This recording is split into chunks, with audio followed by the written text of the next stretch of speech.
దేవుని నామానికి మహిమ కలుగును గాక. మరొకసారి మీ అందరికీ వందనాలు.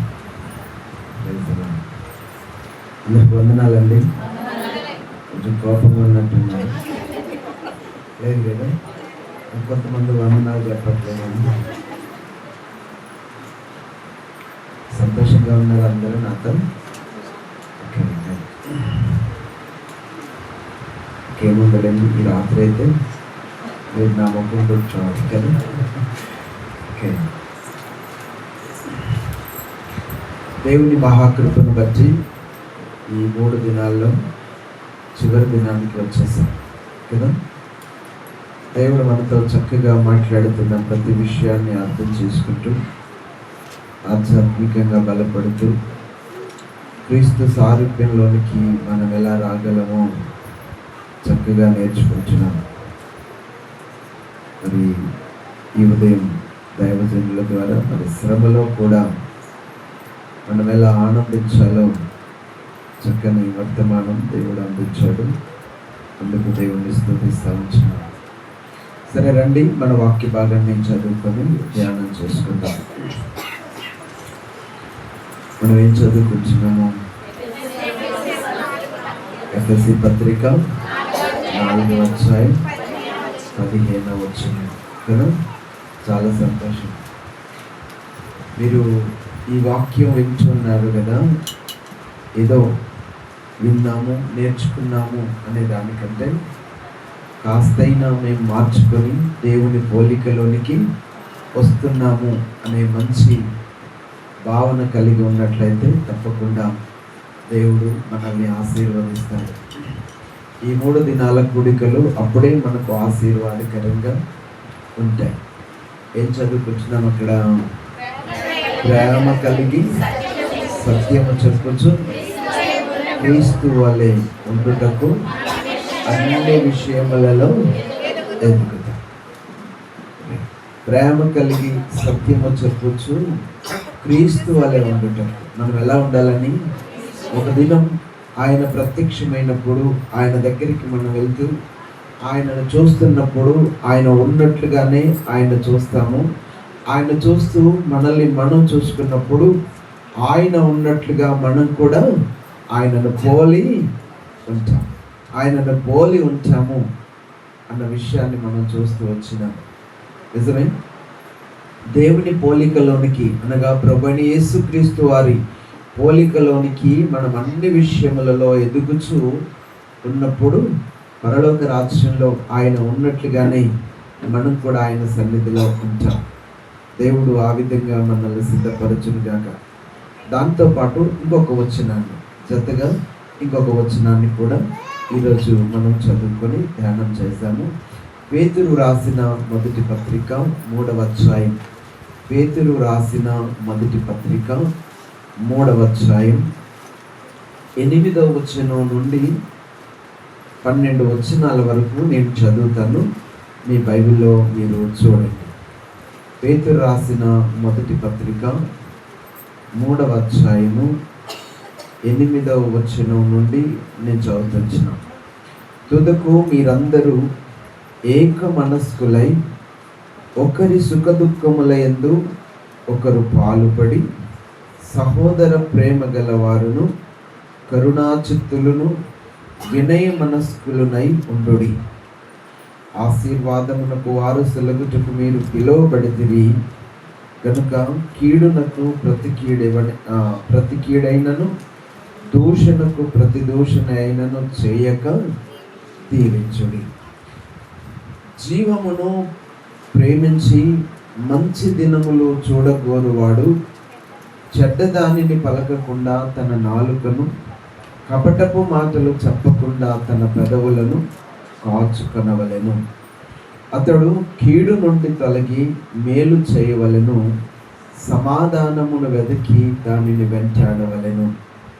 ప్రభు కన్నులు నీతిమంతుల మీదను ఆయన చెవులు వారి ప్రార్థనల వైపును ఉన్నవి కనుక కానీ ప్రభు ముఖము కీడు చేయు వారికి విరోధముగా ఉన్నది. దేవుడి మాటలు మన వెనుకిడిలో ఆశీర్వదించునుగాక. మన ఆలోచన అంతా యేసయ్యలా ఉండడానికి మనం అన్ని విషయాల్లో ఎదగాలి అనేటటువంటి ఆ ఆలోచనతో మనం ధ్యానం చేస్తూ వస్తున్నాం. ఆయనలా ఉండడానికి మనం ఎదగాలి అన్న ఆలోచన కలిగి ఉన్నప్పుడు, ఆయనలాగే ఆయన యొక్క సారూప్యములోనికి మనం రావడానికి ఎదుగుతూ ఉండాలన్నప్పుడు ఒక 4 విషయాలు చెప్తా. ఇది మనసులో పెట్టుకొని మనం వాక్య ధ్యానం చేద్దాం. ఈ 4 విషయాలు మీ మనసులో ఎప్పటికీ అలా ఉంచుకున్నాను. మొదటి విషయం ఏంటనంటే, మనము ఆధ్యాత్మికంగా యేసయ్య యొక్క పోలికలోనికి ఎదగాలి అనుకున్నప్పుడు, ఈ ఎదగడం అనేటటువంటిది మొదటి మాట ఆయనతో మనకున్నటువంటి సంబంధం మీద ఆధారపడి ఉంటుంది. Depends on is the relationship. ఆయనతో మనకున్న సంబంధం మీద ఆధారపడి ఉంటుంది. క్రైస్తవ్యం అంటేనే ఏదో ఒక నీతి సూత్రాలను పాటిస్తూ వాటిని అనుసరిస్తూ బ్రతికేటటువంటిది మతం కాదు. క్రైస్తవ్యం అంటేనే క్రీస్తుతో మనము సంబంధం కలిగి ఉండడం. It is a relationship with Christ అన్నమాట చెప్తూ వస్తాం. క్రీస్తుతో మనము ఎంత సంబంధం కలిగి ఆయనలో మనము కలిసి ఉంటామో అంతగా మనము ఆధ్యాత్మికంగా ఆయన పోలికలోనికి ఎదుగుతూ వస్తాము. ఒకవేళ ఆయనతో మనకు సరైన సత్సంబంధం కుదరకపోతే మనం ఆయనలో ఎదగడం అనేది కూడా సంభవించదు. రక్షణ ఆనందముతో మన పాప క్షమాపణ పొంది రక్షించబడి క్రీస్తులో అంటుకట్టబడి ఆయనలోనికి మనం వస్తే తప్ప ఎదగడం అనేది జరగదు. మనకు క్రీస్తుతో సరైనటువంటి సంబంధం లేకుండా రిచువల్గా అనగా మతపరంగా ఎన్ని పద్ధతులు అనుసరిస్తూ చేసినా క్రీస్తులా ఉండడానికి ఎదగడం మాత్రం మన వల్ల జరగదు. పరలోకమందున్న మా తండ్రి అని పిలిచినప్పుడు తండ్రి కుమారుల అనుబంధం ఆధ్యాత్మికంగా కలగకపోతే ఎన్నిసార్లు తండ్రి అని పిలిచిన తండ్రి కానే కాదు. ఎందుకంటే ఆ యొక్క అనుబంధం అనేటటువంటిది ఆయన రక్తంలో మనం కడగబడి శుద్ధి చేయబడి రక్షణ ఆనందంతో ముడిపడి ఉంచున్నది. ఆ బంధం మనకు ఏర్పడాలి. క్రీస్తుతో అటువంటి బంధం మనం ఏర్పరచుకున్నప్పుడు మాత్రమే ఆ ఎదుగుదల అనేటటువంటిది వస్తుంది. లేదండి, నేను మందిరానికి వస్తున్నా, బాగా వాక్యం చదువుతుంటున్నా, ప్రతి ఆదివారం దేవుని సన్నిధానంలో మొదటే వచ్చి కూర్చుండి పాటలు పాడే వారితో కలిసి పాడుతూ ఉంటున్నాం, వాక్యం కూడా బాగానే ధ్యానం చేస్తూ ఉంటున్నాం. అంతెందుకండి, ప్రభు బల్లలో కూడా నేను చెయ్యేస్తున్నా, పాలు పొందుతూ ఉంటున్నాం. దేవునికి ఇచ్చే విషయంలో చాలా అందరికంటే ఎక్కువ దాతృత్వం కలిగి ఉంటున్నా. ఇలాగా సంఘ పరిచర్యలో నేను అన్ని పనుల్లో కూడా పాలు పొందుతున్నాను అని చెప్పుకుంటూ క్రీస్తుతో నీకు సరైన సంబంధం ఏర్పడి ఉండకపోతే నువ్వు చేసే ఈ రిచువల్స్ అంటే ఈ యొక్క ఆచార కార్యక్రమాలన్నీ కూడా వ్యర్థమే. అది నిన్ను క్రీస్తు సారూప్యములోనికి తీసుకురా. చాలా మంది ఇది ఎరుగక ఇటువంటి ఆచారాలలో ఉండిపోయి ఆత్మీయ అనుబంధంలోనికి రాలేకపోతా ఉంటున్నారు. అది బాగా గుర్తుపెట్టుకోవాలి. మా నాన్న క్రైస్తవుడండి, మా అమ్మ క్రైస్తవుడండి, మాకు మొదటి నుంచే పుట్టుకతోనే క్రైస్తవ్యం అబ్బిందండి, అందులోనే మేము పెరుగుతున్నామండి అని చెప్పుకుంటూ క్రీస్తులోనికి రాకుండానే ఆ యొక్క ఆచారాల్లో ఉండిపోయి చివరకు క్రీస్తుకు దూరమై పరలోకంలో కాదు నరకంలో ఉండేటటువంటి వాళ్ళు చాలామంది ఉన్నారు. ఆ సంబంధం నీకు ఏర్పడాలా. ఒకరోజు ఒక పాస్టర్ గారు వాక్యం చెప్తూ ఈ మాట చెప్తా ఉంటే ఆ చెప్తున్నప్పుడు నాకు కాస్త జోకా అన్నట్టు అనిపించింది, కానీ నిజం అనిపించిన తర్వాత ఆయన ఏమని చెప్తాడంటే ఇలా అన్నాడు. ఒకరోజు ఒక విశ్వాసి చనిపోయినాడంట, చనిపోయి నరకంలోకి వెళ్ళాడంట. ఎక్కడికి వెళ్ళాడంట? విశ్వాసి చనిపోయి నరకంలోకి వెళ్ళాడంట. వెళ్ళిన తర్వాత ఏంటి నేను సంఘంలో మంచి విశ్వాసిని కదా, నేను నరకంలోకి వచ్చి ఇలా బాధపడాల్సి వచ్చింది ఏంటి అని తనలో తాను చాలా ఏడుస్తూ మదన పడుతూ అలా నరకంలో తిరుగుతూ ఉంటే అక్కడ ఒక సంఘ పెద్ద గారు కనపడ్డారు. ఎక్కడ?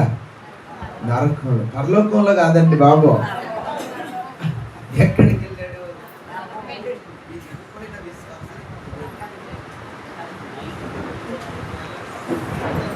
చనిపోయిన విశ్వాసి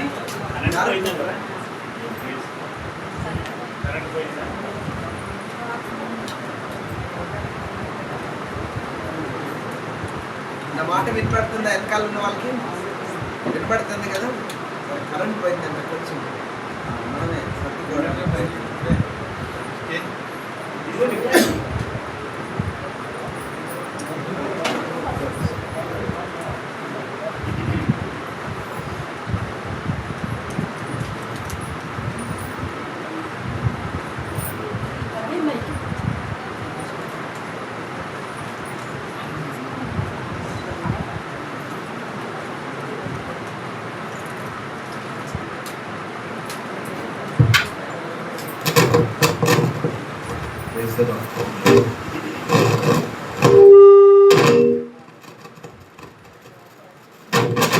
హలో, దేవునికి మహిమ కలుగును గాక.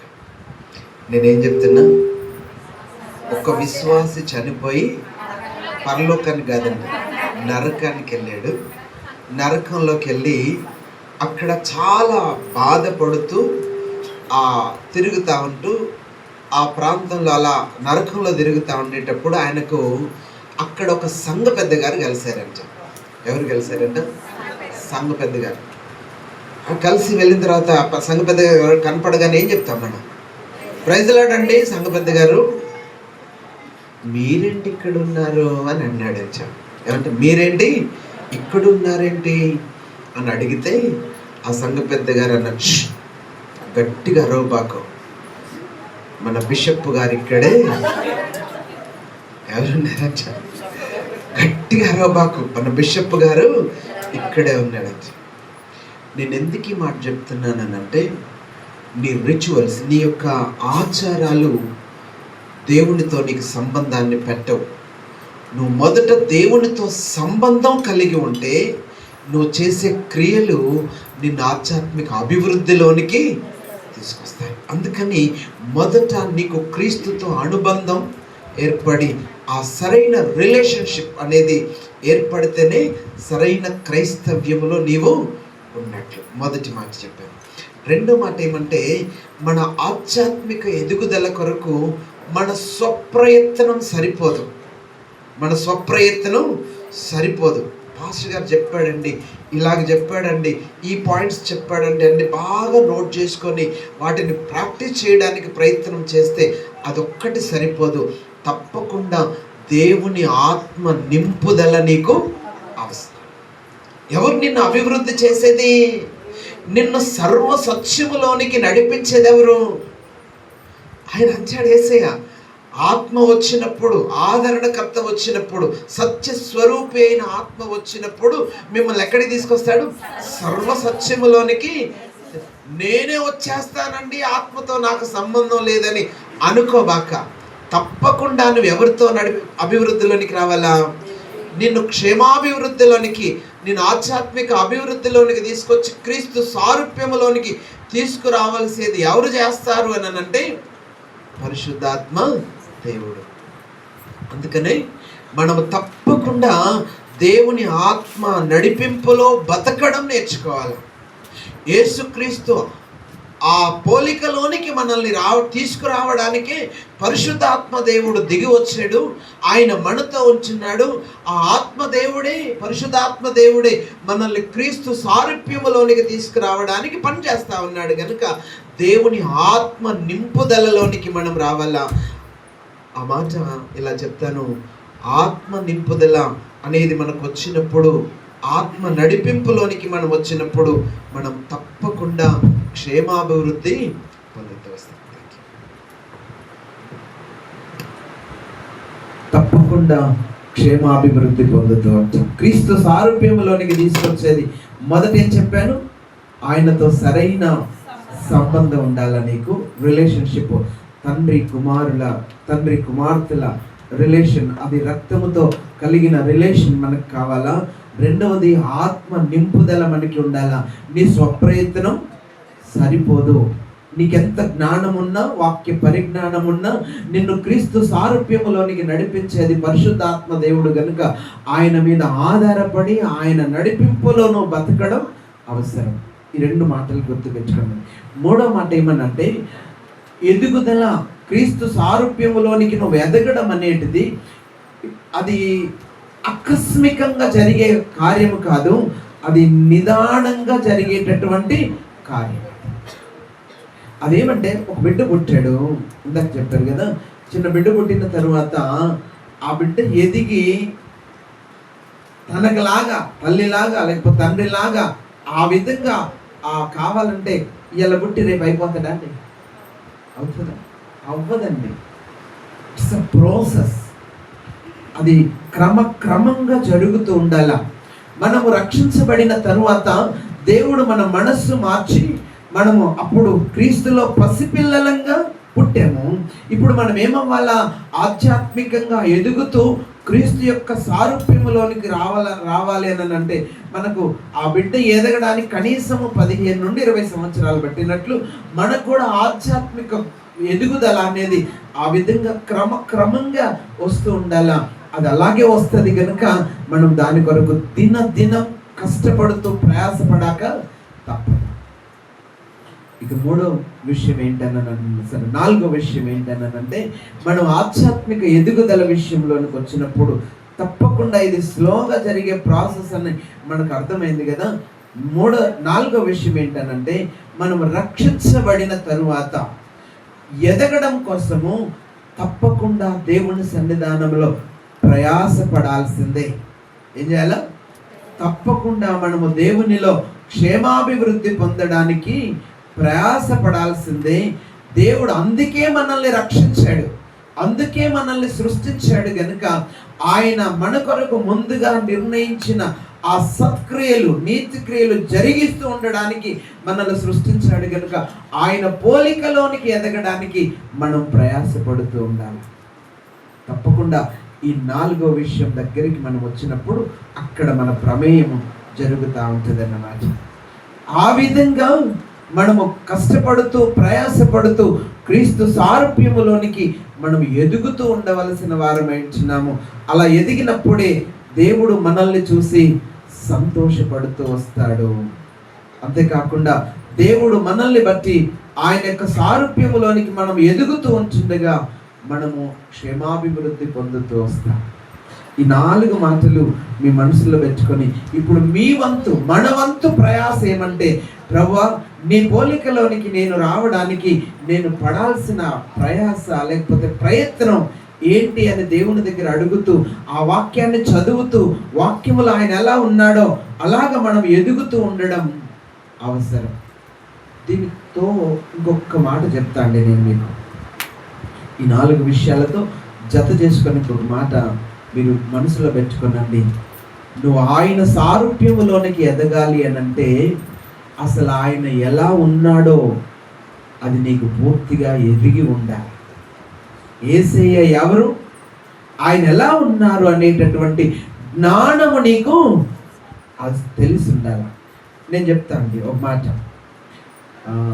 మీరు నన్ను చూసారు, నన్ను పోల్చుకోగలరు, అవునా లేదా? నన్ను పోల్చుకోవాలి. మీరు నేను లేనప్పుడు కూడా పాల్ మోజెస్ గారు ఎలా ఉంటారండి అని అంటే మీకు పిక్చర్ మీ మనసులో ఉంటుంది. ఎందుకంటే నన్ను చూశారు కనుక ఇలా ఉంటాడండి, మనిషి ఇలా ఉంటాడని ఎక్స్ప్లెయిన్ చేస్తాను. నేను అన్నాను, మా నాన్నగారు ఎలా ఉంటారో చెప్పండి అండి అని అన్నారు అనుకున్నాను. ఏమన్నాను? మా నాన్నగారు ఎలా ఉన్నారో చెప్పండి అంటే చెప్పేస్తారు. ఎందుకు చెప్పరు? మీరు చూడలేదా? మీరు ఆయన్ను చూడలే కదా. అలాగే యేసయ్యలా మనం ఎదగాలనుకున్నప్పుడు యేసయ్య ఎలా ఉన్నాడో అది మనకు తెలియాలా. అది తెలుసుకోకుండా ఆయనలాగా నేను ఉండిపోతాను అని మనం ఎంత భ్రమపడినా ఆయన సారూప్యములోనికి ఎదగలేం మనం. అందుకని అపోస్తలుడైన పౌలు గారు చాలా స్థలాల్లో చెప్తూ వస్తాడు. చాలా స్థలాల్లో చెప్తూ ఇలాగంచాడండి. ఒక్క మాట చదువుతాను. ఆయన ఏమంచాడనంటే, ఫిలిప్పీలకు రాసిన పత్రిక 3వ అధ్యాయము 10-11 వచనాలు తెలుగులో కలిసి ఉన్నాయి. ఆయన ఇలాగంచాడు అక్కడ, ఏ విధము చేతనైనను మృతులలో నుండి నాకు పునరుత్థానము కలగవలనని ఆయన మరణ విషయములో సమాన అనుభవము గలవాడనై ఆయన పునరుత్థాన బలమును ఎరుగు నిమిత్తము ఆయన శ్రమలలో పాలివాడనగుట ఎట్టిదో ఎరుగు నిమిత్తము సమస్తమును నష్టపరుచుకొని వాటిని పెంటతో సమానంగా ఎంచుకున్న ఆయన పునరుత్థాన బలమును ఎరుగు నిమిత్తం. ఎవరిని ఎరగాలండి? ఆయనను ఎరిగి ఉండాలి నేను. ఆయన పునరుత్థాన బలమును కూడా ఎరిగి ఉండాలంటే ఇప్పుడు ఆయన శ్రమలలో పాలివాడనగుట ఎట్టిదో అది నాకు తెలుసుకోవడానికి నేను ప్రయాసపడుతున్నాను. మనము ఆయనను ఎరిగి ఉండాలా? ఆయనను కూర్చున్న జ్ఞానము మనకు కావాలి. అందుకని కొలసి సంఘము కొరకు ప్రార్థన చేస్తున్న పౌలు గారు మొదటి అధ్యాయంలో, కొలసి పత్రిక మొదటి అధ్యాయంలో ఈ మాట చెప్తాడు. 9-12 వచనాలు తెలుగు బైబిల్లో కలిసే ఉన్నాయి. అందులో మధ్యలో ఈ మాట అంటాడు, ప్రతి సత్కార్యమందు సఫలులగుచు దేవుని విషయమైన జ్ఞానమందు అభివృద్ధి పొందొచ్చు. ఆయనను గూర్చిన జ్ఞానం మనకుంటే, ఆయన ఎవరో, ఏం చేశారు, ఎలా ఉన్నారో మనకు అర్థమైతే తప్పకుండా ఆయన సారూప్యములోనికి మనము ఎదుగుతూ వస్తాం. ఆయన ఎవరో నీకు తెలియకపోతే ఆయనను పోవి నువ్వు బతకడానికి, ఆయన వలె ఎదగడానికి నీ వల్ల. కనుక ఇది మనసులో పెట్టుకొని మనం కూడా ఆధ్యాత్మికంగా ఎదగాలి అనుకున్నప్పుడు రండి, ఇప్పుడు మనం వాక్య భాగంలో పేతురు రాసిన పత్రికలో మొదటి పత్రిక 3వ అధ్యాయం. ఈ మాటలు మీ మనసులో ఉంచుకోనండి. ఈ మాటలు మీ మనసులో ఉంచుకుంటూ ఈ మాటలు ధ్యానం చేస్తే మనం బాగా అర్థం చేసుకోగలం. పేతురు రాసిన మొదటి పత్రిక 3వ అధ్యాయం 8వ వచనంలో చదివాం కదా. నేను ఇక్కడ మీకు 9 సంగతులు చెప్పాలండి. గుండెలో రాయి వేసినట్టు అయిపోయింది. అవునా? ఎన్ని చెప్పాలా? మనకి 9 చెప్పాలంటే ఈయన మనల్ని ఎప్పుడు వదిలేస్తారా అన్నట్టుగా వదిలి మిమ్మల్ని సమయానికే విడిచిపెడతా. కానీ మనం నేర్చుకుందాం, దేవుని యొక్క వాక్య సత్యాన్ని నేర్చుకుందాం. నేను కూడా దేవుని దగ్గర ఓ మాట తీసుకొని వచ్చాను. ప్రభా, నువ్వు చెప్పమన్నదల్లా నేను ఈ సంఘానికి చెప్పే వెళ్తానని చెప్పి వచ్చాను. మీరు కూడా అదే తీర్మానంతో ఉంటే, దేవుడు చెప్పమన్నదల్లా నేను మీకు చెప్తూ ఉంటాను. దేవుడు చెప్పిందల్లా మీ మనసులో ముద్రించుకోవడానికి ప్రయత్నం చేయండి. ఆయన వలె ఎలా ఉండాలి? మనం క్రీస్తు వలె మనం అన్ని విషయములలో ఎదగాలి అని అంటే రండి, పేతురు రాసిన పత్రికలో ఇక్కడ 9 సంగతులు చెప్తాను. నేను అన్ని చెప్పలేండి, కొన్ని చెప్తాను. నేను మీకు ఆలోచన చేశాను వరుసగా. 8వ వచనంలో అంచాడు కదా, తుదకు మీరందరూ ఏక మనస్కులై ఒకరి సుఖ దుఃఖముల యందు ఒకరు పాలుపడి సహోదర ప్రేమ గలవారును కరుణా చిత్తులను వినయ మనస్కులునై ఉండుడి అని అంచాడు. ఎలా ఉండాలంట? ఏక మనస్కులై. మంచి మాట చెప్తాడు. మనం ఎలా ఉండాలంట? ఏక మనస్కులై ఉండండి. ఏక మనస్సు అంటే ఏంటండి? ఏక మనస్సు అంటే ప్రేమ కలిగి ఉండడం. ఏకం అంటే ఒకటి, మనస్సు అంటే ఇప్పుడు మనిషికో మనస్సు ఉంటుందా? అందరికి ఒకటే మనస్సు ఉంటుందా? మనిషికో మనస్సు ఉంటుంది, అవునా కదా? నేను ఈ మాట చెప్తా, సంఘములోనికి మనం వచ్చినాము అని అంటే, క్రీస్తు రక్తంలో కడగబడి సంఘ సముదాయంలోనికి మనం చేర్చబడ్డామనంటే, క్రీస్తు యేసునకు కలిగిన మనస్సు మనకు వస్తే, ఆ మనస్సు మనందరికీ వస్తే అప్పుడు ఏమొస్తుంది? ఏక మనస్సు వస్తుంది. ఎందుకంటే సంఘం ఆయన శరీరం, దానికి శిరస్సు ఎవరు? క్రీస్తే. ఆ క్రీస్తు మనస్సు మనందరికి వస్తే శరీరంలో అవయవానికో మనస్సు ఉంటుందా అండి? ఉంటుందా? మన శరీరం అనేక అవయవాలతో ఉన్నది. ఒక డాక్టర్ అంటాడు, మన బాడీలో కనీసం ఇంటర్నల్ ఆర్గన్స్, ఎక్స్టర్నల్ ఆర్గన్స్ అని చెప్తూ ఏమంటాడంటే 78 ఆర్గాన్స్ ఉన్నాయని చెప్తాడు. మీరు ఒకవేళ సైన్స్ స్టూడెంట్స్ ఉంటే నన్ను తప్పట్ట బాకండి, ఏదో విన్న చదువుతున్నాను. 78 ఆర్గాన్స్ ఉంటాయని చెప్తూ వస్తారు. ఈ ఒక్కొక్క అవయవానికి ఒక్కొక్క మనసు ఉంటుందా? ఉంటుందా అండి? ఉండదండి. అన్నిటి కలిపి మనసు ఒక్కటే ఉంటుంది. ఇప్పుడు మనల్ని క్రీస్తు తన శరీరములోనికి అనగా సంఘములోనికి మనల్ని తీసుకొచ్చాడు. మనమంతా సంఘము అనగా శరీరము అనబడినటువంటి ఆయన సంఘములోనికి వస్తూ ఒక్కొక్కరం ఒక్కొక్క అవయవాలుగా ఎదుగుతా వస్తున్నాం. ఇప్పుడు ఒక్కొక్కరం ఒక్కొక్క అవయవాలుగా ఎదుగుతూ ఉంచినప్పుడు సంఘమంతటికి కూడా ఏ మనస్సు ఉండాలా? ఏక మనస్సు, ఒకే మనస్సు ఉండాలా. ఆ ఒక్క మనస్సులోనికి మనం రాగలిగితే, రావాలి అని అంటే నీదొక మనసు, నా మనసు ఇలా చెప్తుంది, నీ మనసు అలా చెప్తే నేనేం చేస్తాను అనేది పక్కకు పెట్టి, అసలు నేను యేసుక్రీస్తు కలిగిన మనస్సు కలిగి ఉన్నానా? ఆ మనస్సు నాలోనికి వస్తే ఆ మనస్సు అందరినీ ఒకే మనస్సుతో నడిపిస్తుంది. నాకు ఇట్లా తోసిందండి, ఇలా చేస్తానండి, మీకు అలా తోస్తే మీరు అలా చేసుకోండి, అలా కాదండి. సంఘం అంటే ఆయన శరీరం, ఆయన శరీరములోనికి మనము జత చేయబడ్డాము గనుక మనం ఇప్పుడు ఒక్కటిగా చేయబడ్డాం. మన మనస్సు మారి నూతనమై రూపాంతరం చెందింది. రూపాంతరం చెందినప్పుడు ఏ రూపంలోనికి వస్తుంది? అది క్రీస్తు యేసు మనస్సు రూపంలోనికి వస్తా రావాలి. అది అంతే, అది చెప్తున్నాడు, అదే మాట, అది బైబిల్ చెప్పే సత్యం. అది రోమీలకు నిన్న చదివినాం మనం కదా, 12వ అధ్యాయం 2వ వచనంలో చదివినాం. మన మనస్సు మారి నూతనమై రూపాంతరం చెంది యేసుక్రీస్తు కలిగిన మనస్సు రూపంలోనికి మనం వచ్చినప్పుడు ఇప్పుడు అందరి మనస్సు ఏకం అవుతుంది. ఒకవేళ నేనంట నీ మనస్సు మరొక అందరి సంఘం మనస్సుతో ఏకీభవించడం లేదంటే నేనంట అసలు యేసయ్య మనస్సు నీకు వచ్చిందా అని. యేసయ్య మనస్సు నీకు వస్తే నీ మనస్సులో పొరపాటు ఆలోచనలు రావండి. ఆయన మనస్సులోనికి మనం వస్తూ ఉంటున్నాం. ఎప్పుడు మనం రక్షించబడినప్పుడే పరిశుద్ధాత్మ దేవుడు మనల్ని ఎక్కడికి తీసుకొచ్చినాడు? ఆయన శరీరం అనే సంఘములోనికి తీసుకొచ్చి. నేను బైబిల్ చదువుతానండి, బైబిల్ చెప్తా ఉంటా నేను, మీరు ఎందుకంటే బైబిల్ చూపిస్తేనే మనకు కాస్త నమ్మకం కుదురుతూ ఉంటుంది. రండి, కొరింథీయులకు రాసిన మొదటి పత్రిక 12వ అధ్యాయం, కొరింథీయులకు రాసిన మొదటి పత్రిక 12వ అధ్యాయం 13వ వచనం చదువుతున్నా. 13వ వచనం, ఎలాగనగా యూదులమైనను గ్రీసు దేశస్థులమైనను దాసులమైనను స్వతంత్రులమైనను మనమందరము ఒక్క శరీరములోనికి ఒక్క ఆత్మ యందే బాప్తిస్మము పొందితిమి. మనమందరము ఒక్క ఆత్మను పానము చేసిన వారము. గ్రీసు దేశస్థుడైనా, యూదుడైనా, దాసుడైనా, స్వతంత్రుడైనా, మరి ఎవరైనా సరే మనము పరిశుద్ధాత్మను బట్టి ఒక్క శరీరములోనికి ఏం చేయబడ్డాము? బాప్తిస్మము పొందామని అంటే జత చేయబడ్డాం క్రీస్తు శరీరంలోనికి. ఎప్పుడైతే మనం అలా జత చేయబడుతున్నామో మనమంతా ఒక్కటైనాం. మనమంతా ఏమైనా ఒక్కటైనాము. ఒక్కటే మనస్సు మనకు వస్తుంది. ఇక ఒక్కటే మనస్సు మనకు వస్తే మనమంతా ఏకముగా ఐక్యముగా కలిసి బతుకుతాం.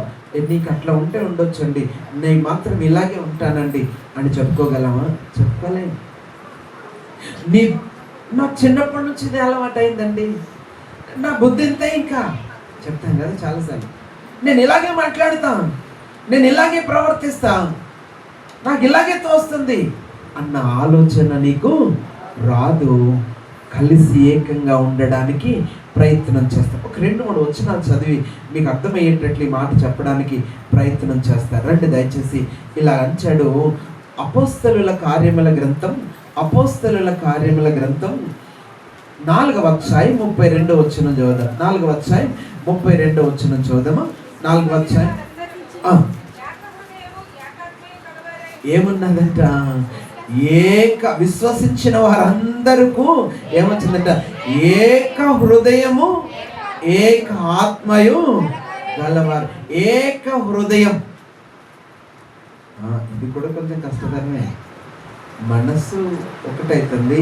ఇప్పుడు ఆ మనస్సులో పాటు హృదయం కూడా ఏమవ్వాలంట? మనందరికి ఒక్కటే హృదయం ఉందంటారా? ఎవరి హృదయం వారిదే. కానీ యేసయ్యను కలిగి ఉన్న తరువాత వారు ఏ హృదయంలోనికి వచ్చినారంట? సంఘం అంతా కలిస్తే ఆలోచన అనేది ఎక్కడ పుడుతుందండి? మీరు ఆలోచిస్తే ఆలోచన ఎక్కడ పుడుతుంది? హృదయంలో పుడతా, మనస్సు, మైండ్ కదా. మనస్సులో ఆలోచన పుడుతుంది. అక్కడి నుంచి మనస్సు ఒక్కటైతే అందరికి ఏమొస్తుంది? ఒకే ఆలోచన వస్తుంది. ఈ హృదయం కూడా ఒక్కటి ఏక హృదయంలోనికి వస్తే మనమంతా ఒక్కటిగా ఉంచాం. నీకో హృదయం నాకో హృదయం ఉన్న సంఘం అంటేనే ఒక్క శరీరం అన్నప్పుడు వారికి ఏక హృదయం కలిగి ఉన్నారంట, ఏకాత్మయు కలిగి ఉన్నారంట. అటువంటి ఏకత్వంలోనికి మనం రావాలా? ఒకటిగా కలిసిపోయే పరిస్థితిలోనికి మనం వచ్చినప్పుడే దేవుని యందు మనం సంతోషపడతాం. ఆయనతో కలిసి ఏకమై ఉన్నట్లుగా మనం కూడా ఏకమై ఉండగలుగుతాం. లేకపోతే ఏకత్వం అనేటటువంటిది మనలోనికి రాదు. ఇంకో మాట చదువుదామా? ఈ మాట మీరు అట్లా మనసులో పెట్టుకోనండి. రోమీలకు రాసిన పత్రికలో 15వ అధ్యాయం, రోమీలకు రాసిన పత్రిక 15వ అధ్యాయము 5-6 వచనాలు తెలుగు బైబిల్లో కలిసే ఉన్నాయి. కలిసి చదువుదాం. మీరు ఏక భావము గలవారై ఏకగ్రీవముగా మన ప్రభువైన యేసుక్రీస్తు తండ్రియగు దేవుని మహిమ పరచు నిమిత్తం క్రీస్తు యేసు చిత్త ప్రకారము ఒకనితో ఒకడు ఏది కలుసుకోవాలంటే? మనుషులను కలుస్తున్నాము, ఏది కలవట్లా? మనస్సులు కలవడంలా. మనస్సులు కలవకపోతే మనుషులు కలిసిన ప్రయోజనం. ప్రైజ్లాడండి, ప్రైజ్లాడండి. సరే, ఇంకొంత దగ్గరికి వచ్చి బయట కనబడకుండా ఉండడం కోసం ప్రైజ్లాడ్ బ్రదర్ బాగున్నారా అని చెప్పేసి, ప్రైజ్లాడ్ సిస్టర్ బాగున్నారా అన్నీ చేసి అటు తిరిగిన తర్వాత ఈడ మనసు కలిసిందంటారా? మనుషులు కలుస్తున్నారు. దేవుడు అంటాడు సంఘం అంటే ఏది కలవాలా? మనస్సులు కలవాలా, ఏక భావం రావాలా. ఏ భావం రావాలంట? ఏక భావము కలిగి మనస్సు కలిగి ఉండిన వారై కలిసిన వారై ఉండినట్లు ఓర్పునకు ఆదరణకు కర్తయగు దేవుడు మీకు అనుగ్రహించునుగా అంటాడు. మీ మనస్సులు కలవాలా. ఎప్పుడైతే మీ మనస్సులు కలుస్తాయో, హృదయం కలుస్తుందో, అప్పుడు భావం ఒక్కటే అవుతుంది. ఒకే భావం, ఏక భావం అనేటటువంటిది వస్తుంది. పొరపాట్లు భేదాభిప్రాయాలు అనేటటువంటివి రా. ఒకవేళ భేదాభిప్రాయాలు అనేటటువంటి వస్తున్నాయని అంటే ఏకభావము లేదు. కొరంతి సంఘంతో కూడా ఈ మాట చెప్తాడు. కొరంతి సంఘంతో ఏమంటాడనంటే చూడండి, మొదటి పత్రిక కొరంతి మొదటి పత్రిక 1వ అధ్యాయం 10వ వచనంలో ఈ మాట ఇలాగంటాడు. 10వ వచనం, సహోదరులారా మీరందరూ ఏకభావముతో మాట్లాడాలి. ఏ భావంతో మాట్లాడాలా? ఒకే భావముతో మాట్లాడాలి. ఒక విచారకరమైన సంగతి ఏంటంటే, ఈనాడు సాతాను సంఘములో అనేకమైన విభేదాలను సృష్టిస్తూ ఈ ఏకభావము చెడగొట్టి కొట్లాటలు, కక్షలు, విభేదాలు అన్ని తీసుకొచ్చి పెడతా ఉన్నాడు. రాజకీయం అంతా ఎక్కడుంది అని అంటే ఇప్పుడు ఎక్కడ దొరుకుతుంది? కాదంట, అలా తయారైపోయింది. సంఘము విచ్ఛిన్నమై క్షేమాభివృద్ధి పొందకపోవడానికి గల కారణం ఏంటనంటే విభేదాలు మనలో ఉంచుకోవడమే. విభేదాలు మనలో ఉంచుకొని వాటిని లోపల దాచుకుంటూ బతకడమే. అందుకనే మనం క్షేమాభివృద్ధి పొందలేకపోతా ఉంటున్నాం. సరయ్యా, ఈ ఐక్యతకు, ఏక మనస్సు, ఏకభావం కలిసి బతకడానికి, యేసయ్యలా ఎదగడానికి సంబంధం ఏముంది అని అంటే సంబంధం ఉంది కనుకనే ఇన్ని మాటలు చెప్పాల్సి వచ్చింది మీకు. యేసయ్య కూడా ఎలా బతికాడు అని అంటే ఈ లోకంలో ఉన్నప్పుడు అలాగే ఉన్నాడు. ఎలా ఉన్నాడంట, ఆయన ఒక మంచి మాట చెప్తాడు. ఆయన కోసం మాట్లాడుతూ చెప్పిన మాట నేను చదువుదాం. ఆయనకులా మనం ఉండాలి అనుకున్నప్పుడు ఆయన ఎలా ఉన్నాడో ఆయనే చెప్పిన సొంత మాటలతో ఉన్న మాటలు నేను మీకు చదివి చూపిస్తా. రండి, యోహాను సువార్త 17వ అధ్యాయం. యోహాను సువార్త 17వ అధ్యాయంలో 20-21 వచనాలు తెలుగు బైబిల్లో కలిసే ఉన్నాయి. వాటిని చదువుదాం. మరియు నీవు నన్ను పంపితివని లోకము నమ్మునట్లు తండ్రి, నా యందు నీవును నీ యందు నేనును ఉన్నలాగున. ఎంత మంచి మాట అండి. నా యందు నీవును నీ యందు నేనును ఉన్నలాగున వారును మన యందు ఏకమై ఉండవలనని వారి కొరకు మాత్రమే నేను ప్రార్థించటలేదు, వారి వాక్యము వలన నా యందు విశ్వాసం ఉంచిన వారందరూ ఏకమై ఉండవలనని తండ్రి, నా యందు నీవు నీ యందు నేను ఏకమై ఉన్నా. That is the unity. ఐక్యత అంటే అది. తండ్రి కుమారుణ్ణి క్రీస్తును మనము వేరు చేయగలమంటే నెవర్, చేయలేము. వారు ఒక్కరిలో ఒకరుండిపోయినారు, ఒకరి యందు ఒకరున్నారు. ఆయన అంచాడు, పిలిప్పి వచ్చి అన్నాడు, మాకు ఇదంతా ఎందుకయ్యా, ఆ తండ్రిని చూపించు, అది చాలు మాకు అని అంచాడు 14వ అధ్యాయంలో. అప్పుడు అంచాడు, పిలిప్పు, ఇంతకాలం నువ్వు నాతో ఉన్నావు, నువ్వు నన్ను ఎరుగుదువు కదా, మళ్ళా తండ్రిని చూపించమని ఎలా అడుగుతున్నావు? నన్ను చూసిన వాడు తండ్రిని చూసినట్టే. ఎందుకంటే ఆయనలో నేను, నాలో ఆయన ఏకమై ఉన్నాం. మేమంతా మేము ఒక్కటిగా ఉన్నాము. నేను మాట చెప్తా అండి, ఈ మాట మీకు అర్థమైతే, సంఘంలో ఇప్పుడు ఇక్కడ కనీసం ఒక 100 మంది ఉన్నారు. 100 మందిలో ఒక్క మనిషిని బయటకు తీసి చూస్తే 100 మంది కూడా ఇలాగే ఉన్నారు అన్నది అర్థం కావాలి. లేదు, 100 మందిని చూసినా ఒక్క మనిషిని చూసినట్లుగానే ఉండాలా. ఇప్పుడు యేసయ్యని చూస్తే తండ్రిని చూసినట్లే అంట, తండ్రిని చూస్తే యేసయ్యని చూసినట్లే. ఎందుకంటే వారు ఒక్కటి, ఏకమై ఉన్నారు, ఒకరి యందు ఒకరు ఉండి ఉన్నారు. మనం కూడా ఎలా ఉన్నాము? ఒకరి యందు ఒకరము ఉండాలి. అలా ఉండుటకు మనము క్షేమాభివృద్ధి పొందాలి. కష్టమే కదా ఇది. ఒక అవయవం మరొక అవయవంతో కలిసి, శరీరంలో ఒక అవయవం మరొక అవయవంతో కలిసి ఉన్నప్పుడు ఈ చెయ్యి నిలబడి, నేను కాళ్ళు కదా దాంతో నాకేం సంబంధం అని చెప్పగలదా? నేను కన్ను కాదు కదా, ముక్కుతో నాకేం సంబంధం అని చెప్పగలదా? ఇలాగా ఒక అవయవం మరొక అవయవం నేను కాదు కదా అని వేరుగా మాట్లాడదు. కానీ మనమైతే ఆయన సంగతి నాకు తెలియదులేండి, ఏమంటారు? ఆయన సంగతి నాకు తెలియదులేండి. ఎందుకు తెలియదు? నువ్వు ఒక్కటే శరీరం అన్నప్పుడు సంఘం అంతా ఒక్కటి, ఏకభావం ఉండాలా, ఏక మనస్సు ఉండాలా, ఏక హృదయం ఉండాలా, ఏక తాత్పర్యం ఉండాలి కదా. ఇలా ఉన్నప్పుడే కదా మనం ఒకరి యందు ఒకరం ఉండి ఒక్క శరీరం అనబడుతున్నాం. యేసయ్య అలాగే ఉన్నాడు. ఈరోజు సంఘము కూడా యేసయ్యలా ఉండాలని అంటే ఆ ఐక్యత మనకి రావాలా.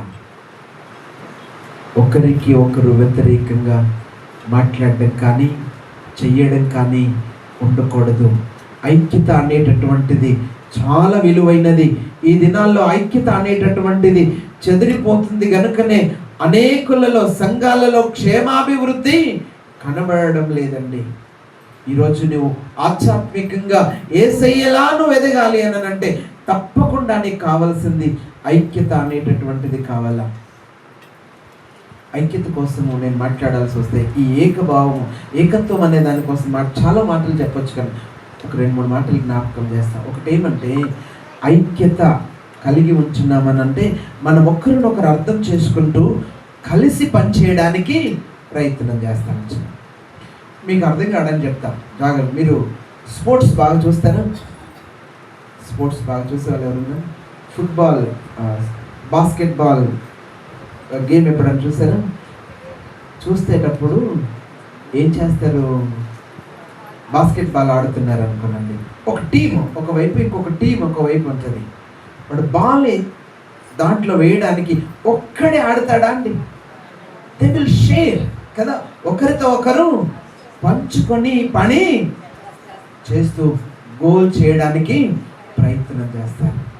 దేవుని సంఘము ఒక్కటిగా కలిసి పనిచేస్తున్నప్పుడే మనం గెలుస్తాం. ఆయన చేశాడులేండి, ఆయన చేసే దాంట్లో నేనెందుకు అనేది కాదు, నేను చేసే దాంట్లో నువ్వు ఎందుకు వెళ్ళెట్టావు అనేది కూడా కాదు. ఒకరికి ఒకరం కలిసి సహాయం చేసుకుంటూ పని చేస్తూ వస్తాం. అప్పుడే సంఘము క్షేమాభివృద్ధి పొందుతుంది, మనము బలపరచబడతాం. ఇంకొక మాట చెప్తా, యూనిటీ అనేటటువంటిది, ఈ మాట ఇలాగ చెప్పాలా నేను, ఇదేమంటే ఫ్రాజిల్ అని అంటాం, ఏమంటే పెలుసైనది అంటాం. ఈ అద్దం లాంటిది ఐక్యత అనేటటువంటిది. పొరపాటున మిస్ హ్యాండిల్ చేసినామో పగిలిపోతే అతకడం చాలా కష్టం. అందుకని మనం ఏం చేయాలనంటే, ఈ ఐక్యత చెడిపోకుండా ఉండాలి అని అంటే తప్పకుండా దాన్ని చాలా జాగ్రత్తగా మనం దాన్ని హ్యాండిల్ చేస్తూ ఏం చేయాలా, ఒకరి పట్ల ఒకరు దయా గుణం కలిగి, ప్రేమ కలిగి అలాగా దాన్ని కొనసాగించుకోవడానికి ప్రయత్నం చేయాలా. లేదు ఏమాత్రం కొంచెం నువ్వు అజాగ్రత్త వహించావో ఏమవుతుంది, ఐక్యత అనేది ఇట్టే పోతుంది. అది పోయిందంటే నువ్వు దాన్ని కాపాడుకోవడం నీ వల్ల కాదండి. అందుకనే ఐక్యతను మనం అలా కాపాడుకుంటూ దేవునిలో ఎదగాల్సిన వారమంచిన కలిసి కష్టపడడం, అలా చేసి చూడండి, సంఘము తప్పకుండా క్షేమాభివృద్ధి పొందుతాం. మనము కూడా క్రీస్తు సారూప్యములోనికి ఎదుగుతూ వస్తాం. ఎందుకంటే యేసే అలాగే చేశాడు. ఆయన ఏమన్నాడు? ఆయన చెప్పిందే నేను చేశాను, ఆయన చెయ్యమన్నదే నేను చేశాను, ఆయన చెప్పమన్నదే నేను చెప్పాను. అదండి యూనిటీ అంటే. సంఘంలో కూడా యేసయ్యలాను ఉండాలి అని అనుకున్నప్పుడు ఆ ఐక్యతలోనికి రండి. పొరపాట్లు, పెరపొచ్చులొద్దు, భేదాలొద్దు, కక్షలొద్దు, విమతాలొద్దు. మనకు అనేకమైన అభిప్రాయాలు ఉండొచ్చు. నీ అభిప్రాయం క్రీస్తులోనికి తీసుకొచ్చి ఏకాభిప్రాయంలోనికి రా. ఆనాడు సంఘం అలాగే ఉంది. ఆది సంఘము అంత త్వరగా క్షేమాభివృద్ధి పొందుతూ వారు క్రైస్తవులని పిలువబడ్డారు. కారణం ఏంటంటే వారు ఒక్కటిగా ఉన్నారు, వారు ఒక్కటిగా ఉన్నారు. అందుకనే పేతురు గారు ఆ మాట చెప్తూ వస్తాడు. ఏమంచాడు? 3:8 ఏక మనస్కులై ఉంటూ, ఇంకో మాట చెప్తాడు, ఒకరి సుఖ దుఃఖముల యందు ఒకరు పాలుపడి. ఇంగ్లీష్లో అయితే ఈ మాటను సింపథాటిక్ అని మాట చెప్పాడు. సింపథాటిక్ అని మాట చెప్తూ వచ్చినాడు. అంటే ఒకరి సుఖ దుఃఖములను ఒకరు పంచుకొనండి, ఒకరి సుఖ దుఃఖములను ఒకరు పంచుకుంటూ పాలుపడండి, వారిలో పాలు పంపులు పొందండి. అంటే కష్టం వస్తే, ఒక్కరికి కష్టం వస్తే, ఉదాహరణకి మీకు బైబిల్లో చదువుతారండి. ఉదాహరణ అనే దానికంటే బైబిల్ చెప్పిందే చదువుతాం రండి. కొరింథీయులకు రాసిన మొదటి పత్రికలో ఇందాక చదివిన దగ్గర 12వ అధ్యాయము 26వ వచనం చదువుదాం. 12వ అధ్యాయం 26వ వచనం చదువుదాం. కాగా ఒక అవయవము శ్రమ పడినప్పుడు అవయవములన్నీ దానితో కూడా శ్రమపడును. ఒక అవయవము ఘనత పొందినప్పుడు అవయవములన్నీ దానితో కూడా సంతోషించును. ఇక్కడ సింపతి అన్న మాట చెప్పాల్సి వచ్చినప్పుడు, లేకపోతే ఒకరి సుఖ దుఃఖములను ఒకరు కలిసి పంచుకోవడం అనంటే, ఒక శరీరంలో అన్నీ కూడా అవయవాలు వేరువేరుగా ఉన్నాయి. ఒక అవయవానికి బాధ వచ్చిందండి, ఈ కాలుకు దెబ్బ తగిలింది అనుకుందాం, కాలు ఒక్కటే ఏడుస్తుందా, శరీరం అంతా ఏడుస్తుందా? నేను మాట అడుగుతా, మీరు నేను వెళ్ళి నాకు తిట్టుకోండి, పర్లేదు. ఏమంటే మీ సహోదరులలో ఎవరికైనా దుఃఖం వస్తే మీరు వాళ్ళతో కలిసి ఏడ్చిన రోజులు ఉన్నాయంటారా అండి? నా సహోదరుడు మందిరానికి వచ్చే కుటుంబం బాధలో ఉన్నారు. ఇది నా బాధ. వాళ్ళు ఏడ్చినట్టుగా, బాధ వచ్చినోడు కలిగిన బాధతో ఏడ్చేది వేరు, వాడిని చూసి ఏడ్చేది వేరు. మీకు అర్థమైందా? వాడు చూసి ఎంతసేపు ఏడుస్తాం, వాడి దగ్గర ఉన్నంతసేపు ఏడుస్తాం. వాడిని మనం బాధ వచ్చినోడైతే నువ్వు ఉన్నా లేకపోయినా బాధను బట్టి ఏడుస్తూనే ఉంచాడు. నేను అనే మాట ఏమంటే, వాళ్ళు ఏడ్చినట్టుగా నువ్వు కూడా వాళ్ళతో కలిసి ఏడ్చే అనుభవం.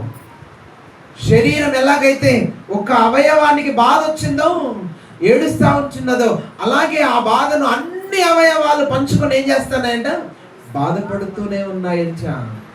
అదే ఒక అవయవానికి ఘనత వచ్చింది, ఇప్పుడు అవయవాలన్నీ కూడా సంతోషంగా ఆ ఘనతను పంచుకుంటూ వస్తాయి. సంఘం అంటే అదే అండి. ఒకరి సుఖ దుఃఖములలో ఒకరు పాలు పంపులు పొందుకోవడం. సింపథాటిక్ అన్న మాటకి సరైన డెఫినేషన్ కావాలంటే మనకు బైబిల్లోనే అది చూపిస్తాను. నేను బయట నుంచి చెప్పేదానికంటే బైబిలే చూపిస్తారండి. రోమీలకు రాసిన పత్రిక 12వ అధ్యాయం, రోమీలకు రాసిన పత్రిక 12వ అధ్యాయంలో 16వ వచనం చదువుదాం. 16వ వచనం సంఘానికి చెప్తాడు, ఏం చేయమంటాడు? ఏడ్చువాడితో ఏడువుడి, ఒకనితో ఒకడు మనస్సు కలిసి ఉండండి. హెచ్చు వాటి యందు మనస్సుంచక తగ్గు వాటి యందు ఆసక్తి కలిగి ఉండుడి, మీకు మీరే బుద్ధిమంతులు అనుకోండి. ఏడ్చే వారితో ఏడవండి.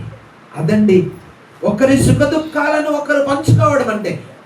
ఆగండి, మాకు చెప్తున్నారు కదా, మా ఆలోచన అంతా ఏమంటే యేసయ్యలా ఎదగాలి.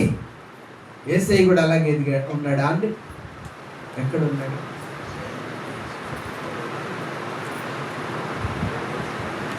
సరే, నేనే చెప్తాను. యేసయ్య ఎంతగా మన యొక్క సుఖ దుఃఖాలను పంచుకున్నాడో అర్థం చేసుకోవాలనంటే మీరు బేతనియాకి రావాలా. ఎక్కడ రావాలా? లాజరు చనిపోయినప్పుడు యేసయ్య యొక్క ఈ మంచి లక్షణం, యేసయ్య యొక్క ఈ మంచి లక్షణం అక్కడ కనపడుతుంది. బేతనియాకి వస్తే లాజరు రోగి అయి ఉన్నప్పుడే ఆయన కబరు పెట్టారు. ఆయన 4 రోజులు అక్కడే ఉండిపోయినాడంట. ఈయన చనిపోయినాడు, సమాధి చేసేసారు. 4 రోజులైన తర్వాత నిదానంగా యేసయ్య వస్తున్నారు, బేతనియాకి వస్తుంటున్నారు. వచ్చేటప్పుడు ఈ విషయం ఆ లాజరు యొక్క సహోదరులిద్దరు మార్తా మరియలకు ఈ విషయం తెలిసింది. మార్తా విషయం తెలియగానే ఊరు వెలుపల ఉండగానే లేచి పరిగెత్తుకొని వెళ్ళిందంట. యేసయ్య దగ్గరికి వెళ్ళి పరిగెత్తుకొని వెళ్ళి ఆయన పాదముల మీద పడి, ప్రభువా నీవు గాని ఉన్నట్లయితే నా సహోదరుడు చనిపోయి ఉండేవాడు కాడు అని విలపిస్తూ ఉంటుందంట. ఈ వెళ్ళిపోయింది కదా అని చెప్పేసి తన సహోదరి మరీ కూడా లేచి పరిగెత్తుకొని యేసయ్య ఉన్నాడు అక్కడ అన్న విషయం తెలిసి అక్కడికి పరిగెత్తుకొని వెళ్ళింది. ఆయన పాదముల మీద పడి ఏడుస్తూ ఉంటుందంట. వాళ్ళు ఏడుస్తూ ఉంటే వారిద్దరూ ఏడ్చే తీరు చూస్తే తమ చుట్టూ ఉన్నటువంటి సహోదరులందరూ కూడా ఏడుస్తూ ఉన్నారంట. అప్పుడు యేసయ్య కూడా ఏం చేస్తున్నాడంట? యేసయ్య కూడా ఏం చేస్తున్నాడంట? కన్నీళ్ళు విడిచెను అంటాడు. 11వ అధ్యాయం యోహాను సువార్త 11వ అధ్యాయం 35వ వచనంలో యేసు కన్నీళ్ళు విడిచెను అని అంటాడు. ఆయన కూడా ఏడుస్తున్నాడు. నేను మాట్లాడుతాను, మీరు జాగ్రత్తగా చెప్పండి నాకు సమాధానం. వీళ్ళు ఏడుస్తున్నారంటే పర్వాలేదు, వాళ్ళ ఆ ఇద్దరు సహోదరులతో కలిసి ఆ చుట్టుపక్కల బంధువులందరూ ఏడుస్తున్నారంటే సహోదరుడు చనిపోయినాడు కదా, మగ దిక్కు లేకుండా పోయింది, వీళ్ళకి అన్నదమ్ముడు లేకుండా పోయింది కానీ ఏడుస్తూ ఉన్నారని వీళ్ళు కూడా బాధపడతా ఏడుస్తూ ఉన్నారు. సరే, వాళ్ళకి అర్థం ఉంది. యేసయ్య ఎందుకు ఏడాలా? యేసయ్యకు తెలుసా లేదా? ఒక్క 2 నిమిషాలు అయితే నేను వెళ్ళి ఆ సమాధిని తెరిచి లాజరు బయటకు రమ్మంటే లాజరు బయటకు వస్తాడు. ఈ సంగతి యేసయ్యకు తెలుసా లేదా?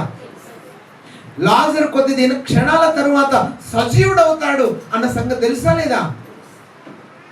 ఏమి జరుగుతుందో తెలుసు ఆయనకి. తెలిసినా కానీ ఎందుకు ఏడుస్తున్నాడు ఆయన? నేనంచా ఆ దుఃఖంలో ఆయన కూడా పాలు పంచుకుంటున్నాడు.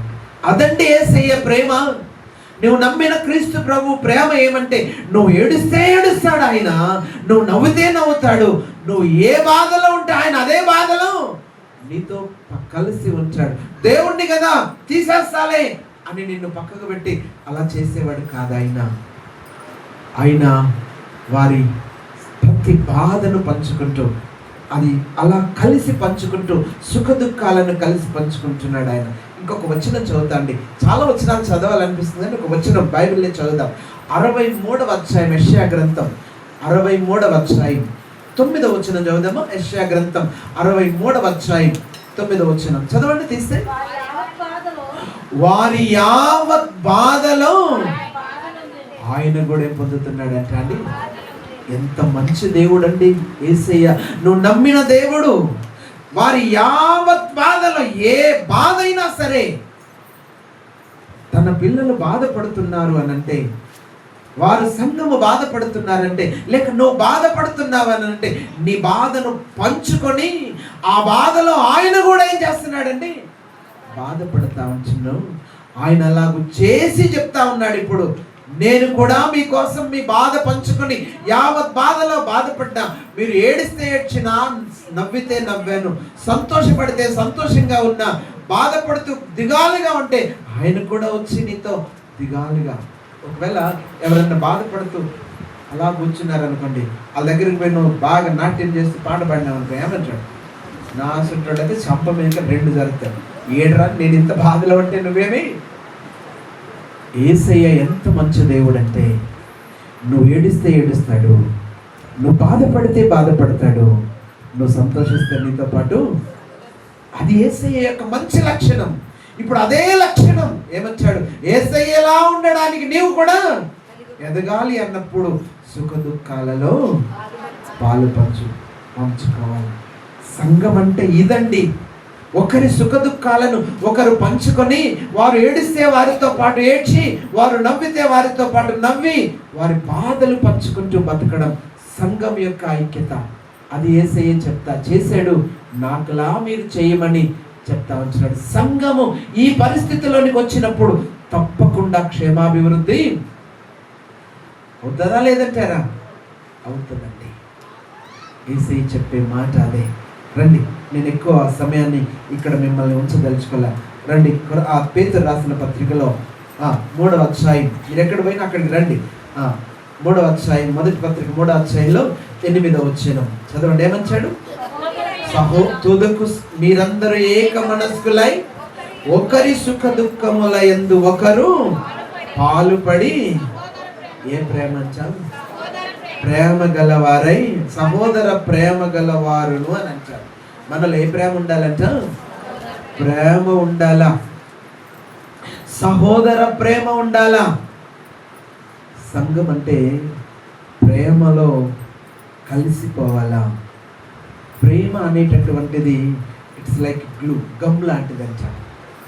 ఒక ఇద్దరు వ్యక్తులను అతికించి ఉంచేది ఏంటంటే ప్రేమ. మీకు అర్థమైందా మాట? ప్రేమ ఉంటే వారు ఏ పరిస్థితుల్లో కూడా వేరై.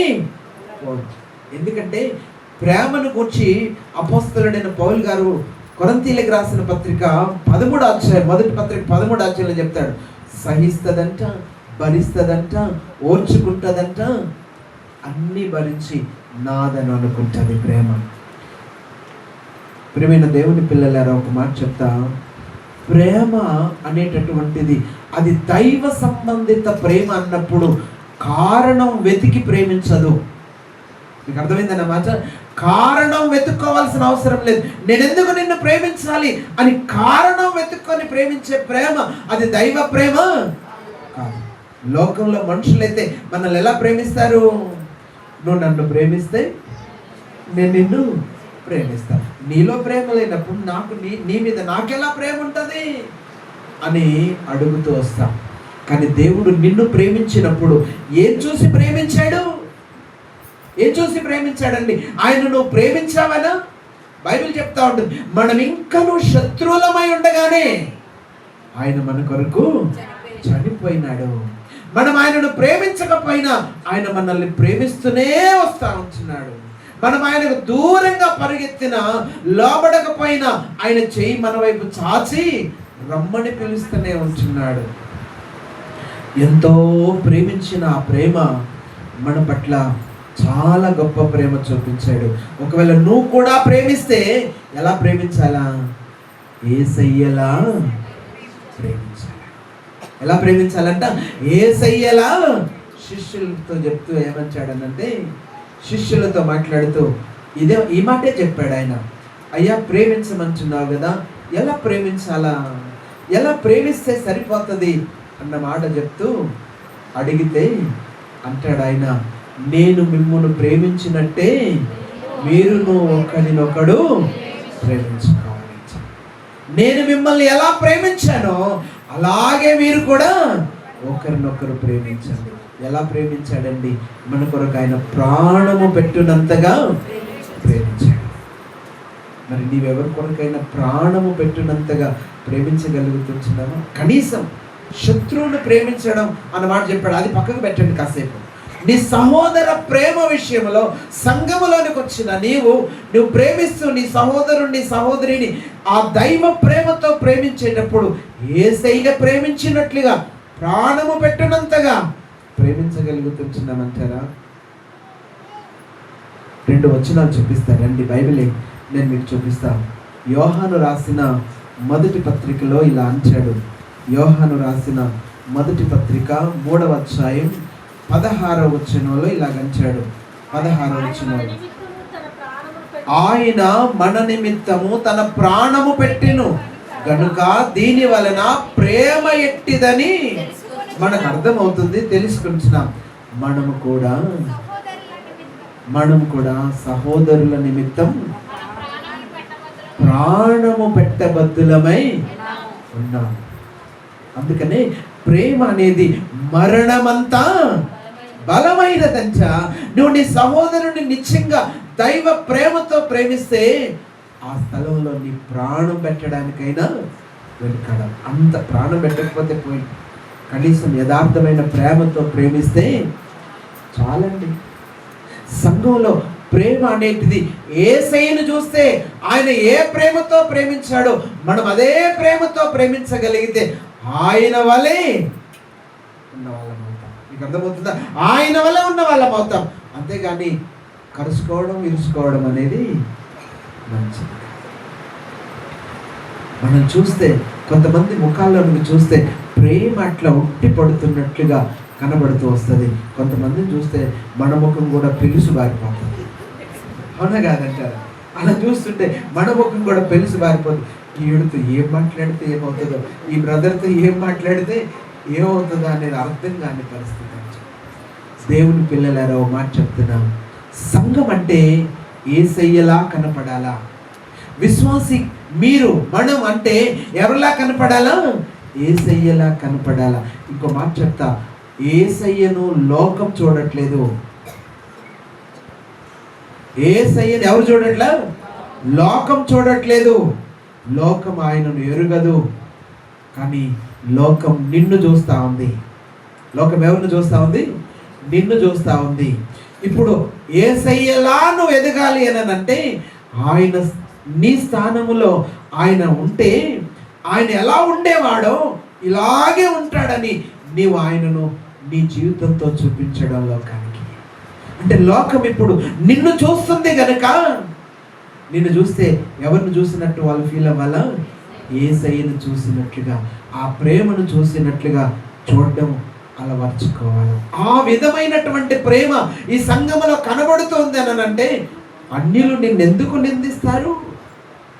ఆ ప్రేమ మనలో కనపడతా ఉండాల. ఒక మాట చెప్తాడు ఒక బోధకుడు చెప్పిన మాట నేను చెప్తా ఉన్నా. అదేమంటే, తోమ అంట యేసు ప్రభు వారు మొదట వచ్చి శిష్యులకు ప్రత్యక్షమైనప్పుడు తోమ లేడంట. ఆ తర్వాత శిష్యులని చెప్పారు. ఏమని చెప్పారు అని అంటే, యేసయ్యను చూసినాం, ఆయన లేచాడు, మేము ఆయన ప్రత్యక్షంగా చూసాము, మా మధ్యలోకి వచ్చినాడు ఆయన అని చెప్తే, నేను నమ్మను. ఏమన్నాడంట? నేను నమ్మను. ఎందుకు నమ్మవు? మేము చెప్పాం కదా, చూసాం కదా, మేము చూసిందే చెప్తున్నాం కదా. నేను నమ్మను. నేను ఎప్పుడు నమ్ముతా అంటే ఆయన గాయాల్లో వేలెట్టి చూసినప్పుడు, ఆయన ప్రక్కలో చెయ్యెట్టి చూస్తే అప్పుడు నమ్ముతా అంటాడు. ఆయన శరీరం గాయాలతో నింపబడిన ఆ శరీరంలో ఉన్న గాయాలను చూడాలా నేను? ఆయన శరీరము ఆ ప్రక్కలో పొడిచిన బల్లెపు పోటు నేను చూడాలా? అప్పుడే నమ్ముతా. నేను మాట చెప్తా, ఈరోజు లోకం కూడా ఏం చూడాలనుకుంటుందంటే ఆయన శరీరం అనబడిన ఈ సంఘంలో, ఆయన శరీరం అనబడిన ఈ సంఘములో ఆ గాయాల్లో ఏలెట్టు చూస్తున్నట్లు, తోమ చూసి నమ్మినట్లు, యేసయ్య శరీరం లాంటి శరీరమేనా ఇది? ఆయన కొరకు గాయపరచబడిన ఆ గాయాలు కనబడుతున్నాయా?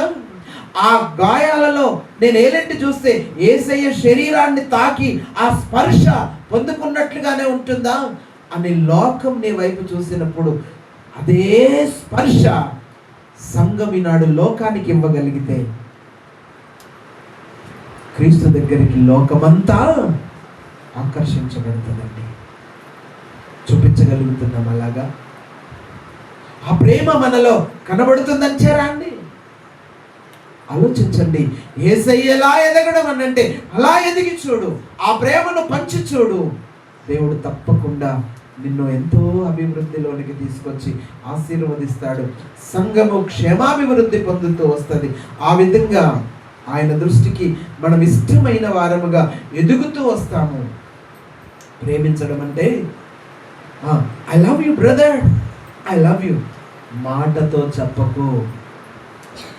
ఏం చేయమంటాడు? సరే, బైబిలే చూపించాలి కదా, మర్చిపోదు. రండి, యోహాను రాసిన మొదటి పత్రిక, యోహాను రాసిన మొదటి పత్రిక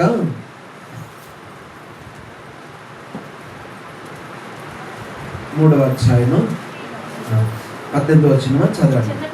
చిన్నపిల్లలారా, మాటతోనూ నాలుకతోనూ కాక, థ్యాంక్ యూ సిస్టర్, మంచి మాట చూపించారు. ఎలా అంటాం? మాటతో చెప్పడం కాదు. మాట చెప్పడం ఏంటంటే లక్షలు చెప్పొచ్చు. ఇక్కడ నిలబడి బైక్ చేతికిస్తే మీరు ఎన్నైనా చెప్పలేరా? చెప్పేస్తారు. కానీ ఎలా ఉండాలి మన ప్రేమ? క్రియతో ఉండాలా. మాటతో కాదు, క్రియతో కనపడాలా. అప్పుడే ఆ ప్రేమ నిజమైన ప్రేమ అవుతుంది. ఒకవేళ ప్రేమ లేకపోతే దేవుడు ఏమంటాడో తెలుసా? నాకు శత్రువు అవుతాడు అంటాడు. మాట ప్రేమ లేని వాడు ఏమవుతాడంట? శత్రువు అవుతాడు. అందుకని సహోదరుని ద్వేషించువాడు నరహంతకుడు అని అంటాడు. సహోదరుని ప్రేమించక ద్వేషిస్తే నరహంతకుడు అవుతాడు. ప్రేమైన దేవుని సంగమా, యేసయ్య ప్రేమించినట్లుగా ప్రేమించి చూడు. ఆయన సారూప్యములోనికి నువ్వు ఎదుగుతూ వస్తే నిన్ను చూసిన లోకం యేసయ్యను చూసినట్లుందయ్యా అని అంటారు. రండి, ఇంకా ఎక్కువ మిమ్మల్ని అక్కడి నుంచి కలుసుకోవాలి. ఇక్కడ పేతురు రాసిన మొదటి పత్రికలోనికి వస్తే చదవండి. 8వ వచనం, 3వ అధ్యాయం. తుదకు మీరందరూ ఏక మనస్కులు, ఒకరి సుఖ దుఃఖముల యందు ఒకరు పాలుపడి సహోదర ప్రేమ గలవారును కరుణా చిత్తులు. అక్కడ అంటాడు, ఏ చిత్తులు అంట? కరుణ అంటే ఏంటండి? కరుణ అంటే ఏంటంటారు? దయ. కొంచెం తెలుగు కూడా నేర్చుకున్నాం అప్పుడప్పుడు. దయ వేరే, జాలి వేరే, కరుణ వేరే అండి. ఇవన్నీ ఒకటిలా కనపడతా ఉన్నా వేరు వేరు పదాలు, వేరు వేరు కూడా. దయ, జాలి, కరుణ. జాలి అనుకుందాం కాసేపు.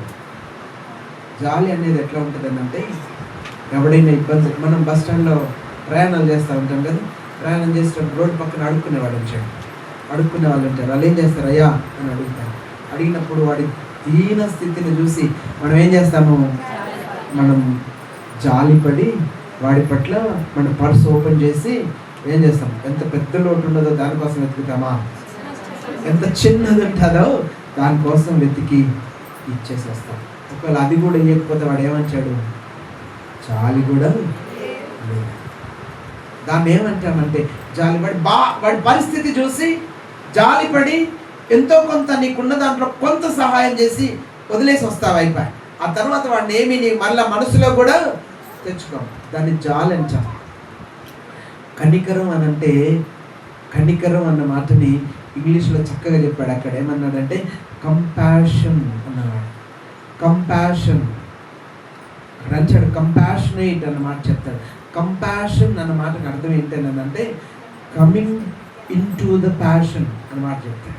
Coming in to the passion అనగా ఒకడి బాధలోనికి వచ్చి దాన్ని పంచుకోవడం.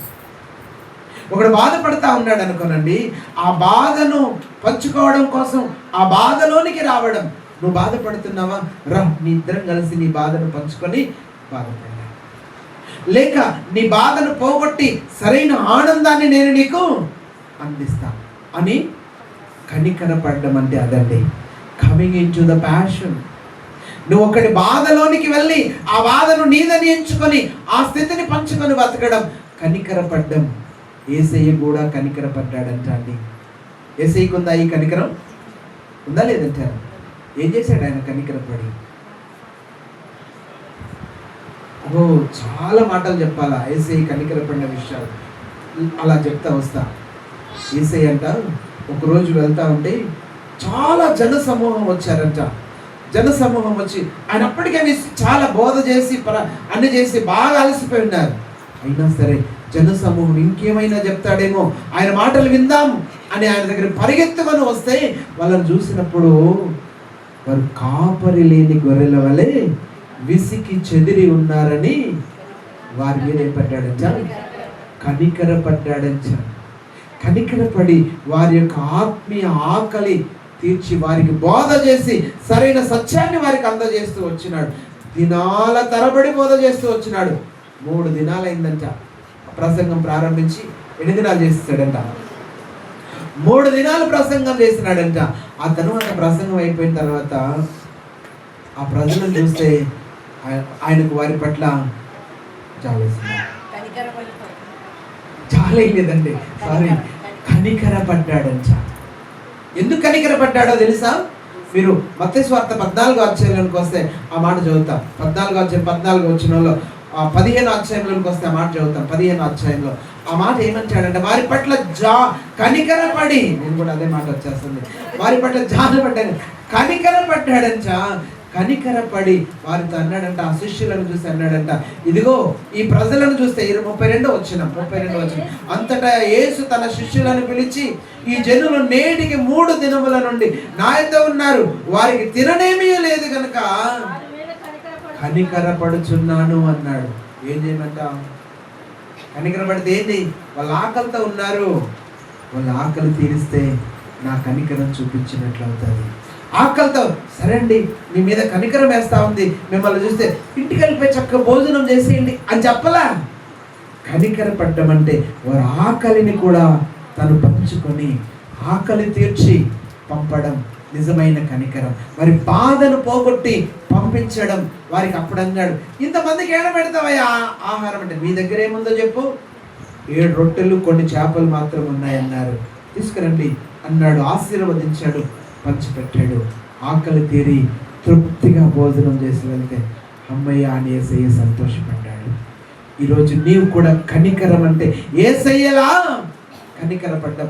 వాడు బాధలో ఉంటే అలా వెళ్ళి కాసేపు కన్నీరు విడిచి మొసలి కన్నీరు లాగా ఆ తర్వాత వెళ్ళిపోయి వాడి సంగతి మర్చిపోవడం కనికరం కాదండి.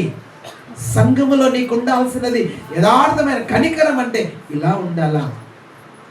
యేసయ్య ఒకరోజు నాయిన్ అనబడిన గ్రామానికి వెళ్తా ఉన్నాడంట. లూకాసు వార్తలు చదువుతాం కదా. నాయిన్ అనబడిన గ్రామానికి వెళ్తా ఉన్నాడంట. వెళ్తా ఉంటే తన వెంబడి చాలా జన సమూహం వస్తూ ఉన్నారంట. ఆ ఊర్లో నుండి కొంతమంది ఒక చనిపోయిన వ్యక్తిని మోసుకొని వస్తూ ఉన్నారంట. ఆ మనిషిని మోసుకొని వస్తూ ఉంటే ఒక సహోదరి ఆ పాడ వెనకాల ఏడుస్తూ వస్తూ ఉందంట. మనసు కలిసిపోయేలాగా ఆ తల్లి ఏడుస్తూ ఉంది. ఆమె ఒక్కడే ఒక్క కొడుకు, తర్వాత ఆమె విధవరాలు, ఏడుస్తూ ఉంది. మనుషులు ఏం చేయగలిగినారు? చనిపోయిన ఆమె కుమారుడు చనిపోతే ఆమెను ఆ నుంచి లాగేసి, అంతే కదా మనం చేస్తాం, ఆమెను లాగేసి ఆ ఏడ్చి ఆమెకు తెలుసు తన దుఃఖం ఏంటో తన బాధ ఏంటో. లాగే వాళ్ళకేం తెలుసు? లాగేసి ఆ మనుషులు ఎత్తుకొని పోతా ఉన్నారు, పాడగట్టి బయట తీసుకుపోతా ఉన్నారు. అది మనుషులు చేయగలిగిన పని. కానీ యేసయ్య ఏం చేశాడో తెలుసా? ఆమెను చూసి ఆమె ఎడల కనికరపడ్డాడంట. కనికరపడి ఏం చేయాలి ఇప్పుడు? ఆమె దగ్గరికి వచ్చి ఏడుస్తా ఉన్న ఆమెను చూసి అక్కడ నుంచి ఆ మోసుకొని వెళ్తున్న మనుషుల దగ్గరికి వచ్చి పాడ దగ్గరికి వచ్చి పాడను బట్టి వాడిని లేపాడంట. చిన్నవాడు లే అనగానే చనిపోయినాడు బతికి లేచినాడు. ఆ చనిపోయిన కుమారుడిని తీసుకొని ఆ తల్లి దగ్గరికి తీసుకొచ్చి అన్నాడు, ఇప్పుడు నవ్వమ్మా, ఇంతసేపు ఏడ్చావు కదా, ఇప్పుడు నవ్వు. అదండి నిజమైన కనికరం అనంటే. యేసయ్య ఆ కనికరం చూపించాడు మన పట్ల. మన కన్నీరు తుడిచాడు, మరలా కన్నీరు రాకుండా చేశాడు. అక్కడికి పోయిన తర్వాత ఇక నీవు ఏడవకుండా, అక్కడ ఏడ్పలేదు, ఇక సంతోషమే ఆనందమే ఉండేటట్లుగా నీ కన్నీటి ప్రతి బాష్ప బిందువును తుడిచి ఏడవకుండా చేశాడు. అది నిజమైన కనికరం. యేసయ్య పడినట్లు నీవు కూడా ఏముండాలన్నాడు? కనికరపడండి. నేను మిమ్మల్ని నేర్చుకోవడానికి చెప్పడంలా, చెయ్యడానికి చెప్తా ఉన్నా. ఒకటి మనసు ఆ మాట గుర్తుపెట్టుకోనండి. సంఘములో ఈ రోజు నుంచి మనం కూడా మన తోటి వారి పట్ల కనికరం యేసయ్య చూపినట్లుగా మనం ఆ కనికరాన్ని చూపిస్తూ కనికరపడుతూ సంఘములో మనం సాగిపోతా ఉంటే అప్పుడు చెప్తాడండి యేసయ్య, నిన్ను చూస్తే నన్ను చూసుకున్నట్టుగా. ఏమని చెప్తాడు ఆయన? నిన్ను చూస్తే నన్ను చూసుకున్నట్టుగా ఉంది. అప్పుడు లోకము నిన్ను కోసం చెప్తుంది ఏమంటే, అయ్యా మిమ్మల్ని చూస్తుంటే యేసయ్యను చూసినట్లే అనిపిస్తూ ఉంది. ఆయన క్రీస్తును పోలి అన్ని విషయాల్లో మీరు ఎదుగుతూ ఉంటున్నారు. సంఘం ఈనాడు అలా ఎదిగినప్పుడే, అలా బలపరచబడినప్పుడే, ఆ కనికరం నిజంగా నువ్వు చూపించగలిగినప్పుడే ఆయనను పోలి నువ్వు ఎదుగుతుంటున్నావన్నమాట గుర్తుపెట్టుకోవాల్సి వస్తుంది. ప్రియమైన దేవుని పిల్లలారా, మరి మనం కూడా క్రీస్తు వలె ఉండుట కొరకు ఆయన ఎదిగినట్లుగా ఆయనకు వలె మనం అన్ని విషయములలో ఎదగవలసిన వారమై ఉంటున్నాము. ఎదగాలి అంతే. రండి ఆ మాట చదువుదాము. 3వ అధ్యాయం 8వ వచనంలో ఇలా అంటాడు, మీ తుదకు మీరందరూ ఏక మనస్కులై ఒకరి సుఖ దుఃఖముల యందు ఒకరు పాలుపడి సహోదర ప్రేమను కరుణా చిత్తులను 4 చెప్పా. 5వ మాట వినయ మనస్కులై ఉండుడి. నేను ఇక్కడ బైబిల్ మూసేస్తున్నా, మీ మనసుని ఇంకా బాధ పెట్టదలుచుకోలేదు, కానీ మిగతా అవకాశం ఉంటే నేను మరలా చెప్తాను. వినయ మనస్కులై ఉండండి. వినయం కావాలా? అతిశయం వద్దు. ఏది కావాలి మనకి? వినయం కావాలా? ఎంత వినయం అంటే యేసయ్య కలిగి ఉన్నంత వినయం. యేసయ్య ఎవరో తెలుసా? మీరు ఫిలిప్పి పత్రిక 2వ అధ్యాయంలోకి వచ్చి చూస్తే తెలుస్తుంది. అక్కడ ఏమంటే, అక్కడ ఆయన ఎంత అంటే ఆయన దేవునితో సమానునిగా ఉండుట విడిచిపెట్టకూడని భాగ్యమని ఎంచుకోలేదు, కానీ ఆయన మన బట్టి శరీరము ధరించుకొని దాసుని స్వరూపము ధరించుకొని వచ్చాడట.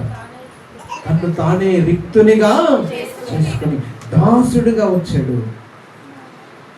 నీకు జేబులో 100 రూపాయలు ఉంటే నిన్ను పట్టుకునేవాడు ఎవడు లేదు.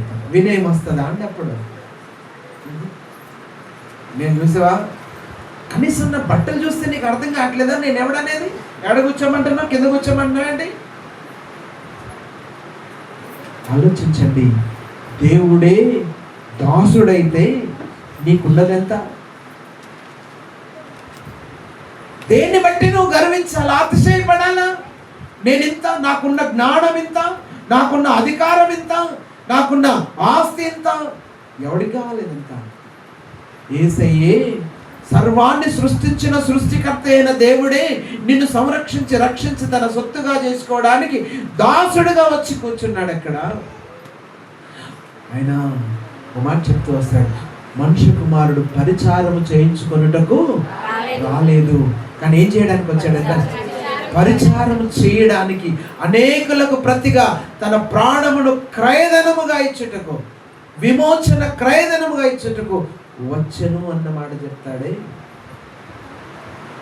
రోజు ఒక దగ్గర మీటింగ్ పోయినా, ప్రకాశం జిల్లాలో కనిగిరి ప్రాంతంలో పోయినా. నేను అక్కడికి పోయిన తర్వాత ఏం చేశారంటే, సరే నేను ముగిస్తున్నాను. ఏం చేశారంటే, నేను రెడీ అయిపోయినా ఫోన్ వచ్చింది, పాస్టర్ గారు మీటింగ్ రెడీ అయినారంటే వస్తున్నా అని చెప్పి. సరే నేను అక్కడికి రావాలి కదా, నేను వచ్చేస్తానని అంటే, వద్దులేండి మా వాళ్ళు వస్తారు, మిమ్మల్ని తీసుకొస్తారని చెప్పారు. సరే అని చెప్పి నేను రెడీ అయి వచ్చినారు. ముందు ఒక ఇద్దరు మనుషులు లోపలికి వచ్చారు. వచ్చింది. సరే బ్రదర్ పదండి పోదామని అన్నాను. నేను బైబిల్ పట్టుకొని అలా వస్తూ ఉంటే బయట చూస్తే ఇటు ఒక లైన్ ఉంది, ఇటు ఒక లైన్ ఉంది.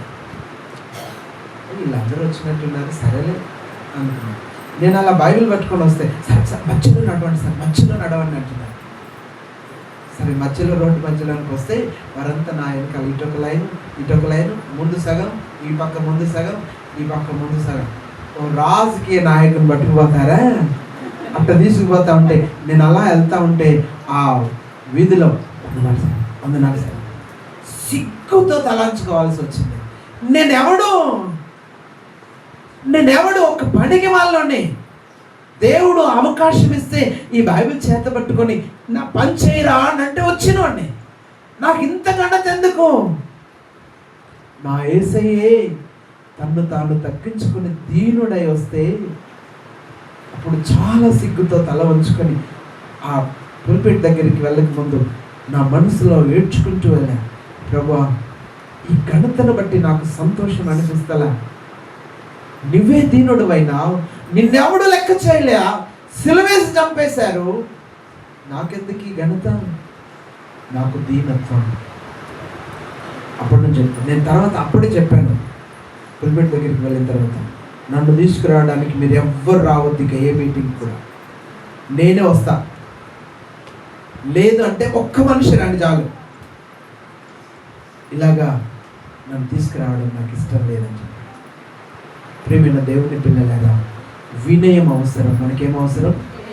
గర్వించకు, ఒకరి మీద ఒకరు గర్వపడకు. ఆయన నాకు సరిపోడండి, ఆవిడ నాకు సరిపోదండి, నేతో కూర్చోవడానికి సరిపోదండి, వద్దు.